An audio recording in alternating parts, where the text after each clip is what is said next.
Showing another 400 reported cases of COVID-19 in Washington. The 7-day average right now is 407 cases a day. There are 90,000 confirmed cases in the state, and over the past week, about 3.5% of tests have come back positive.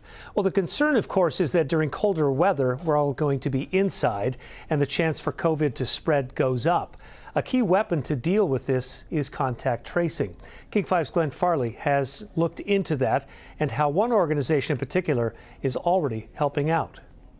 If you get a call from a contact tracer at home, odds are it's going to be coming from somebody with the county health department.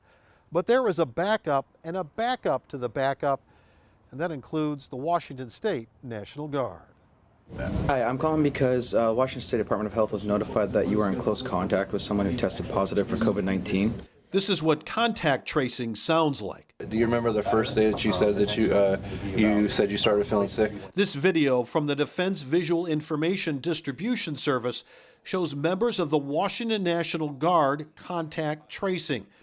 They like to call it mapping. It could be dinner parties, birthday parties, sporting events.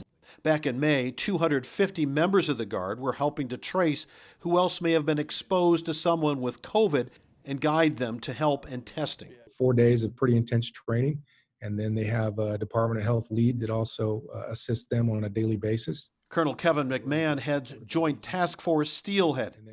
It handles a lot of COVID-related missions, from helping out at food banks to preparing test kits. The number handling the tracing or mapping now stands at 133. Can you keep up with this if we start to see more and more people get sick? Sure. So I can only tell you from a National Guard standpoint, we've got the 133 that are currently on station. We've got the additional individuals that have received the training. And so if there's all of a sudden a surge requirement, we could provide some additional capability.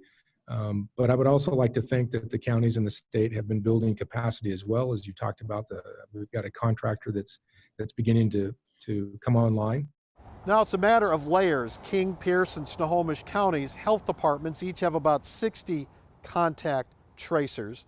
They think they're in probably pretty good shape, but a lot of counties don't have that many people, and that's where the state steps in. So the state has state employees that do this kind of work, plus a contractor that already has 78 people hired, and more people will be added to that number, plus the Washington National Guard. In Linwood, Glenn Farley, King 5 News.